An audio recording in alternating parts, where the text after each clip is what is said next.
दिनांक 21 ऑगस्ट रोजी स्थानिक गुन्हे शाखा जिल्हा वर्धाचे पथक पोलीस स्टेशन समुद्रपूर परिसरात अवैध धंद्यावर कारवाई करण्याकरिता पेट्रोलिंग करत होते। त्यांना मिळालेल्या गोपनीय माहितीच्या आधारे मौजा शेळगाव चौरस्ता राष्ट्रीय महामार्ग क्रमांक 44 येथे सापळा रचून नाकेबंदी करीत एका पांढऱ्या रंगाच्या महिंद्रा XUV 500 या कारवर दारूबंदी बाबत रेड कारवाई करण्यात आली, ज्यांनी करून मोकावर आरोपी कार चालक हा मिळून आला व कारमध्ये त्याच्या बाजूला बसून असलेला त्याचा साथीदार पोलिसांचा सापळा लक्षात येताच तो अंधाराचा फायदा घेत मोक्यावरून पळून पसार झाला।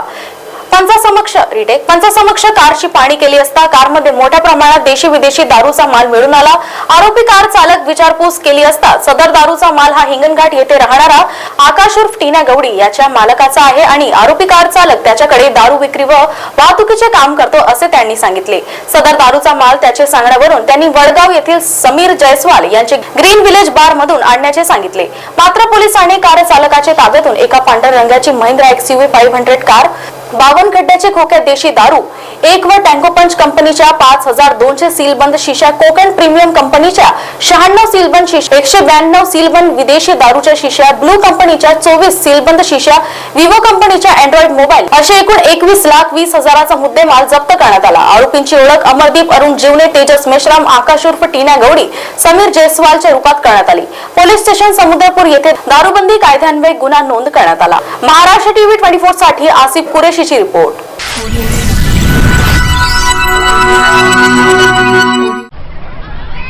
आपलं आयुष्य म्हणजे आंधळी कोशिंबिरीचा खेळ नाही, कारण अचानक कुठलंही संकट येऊन धडकू शकतं। त्यासाठी डोळे सतत उघडे असायला हवेत, अन्यथा अंदाज चुकून आपणच अडचणीत येऊ शकतो।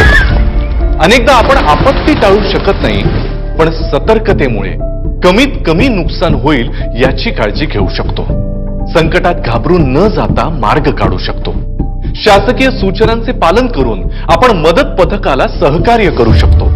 आपत्तीविषयी सतर्कता वाढावी आणि आपत्ती व्यवस्थापन सोयीचे व्हावे म्हणून शासनानं मौसम, मेघदूत, सचेत, भूकंप हे ऍप्स विनामूल्य उपलब्ध केले आहेत।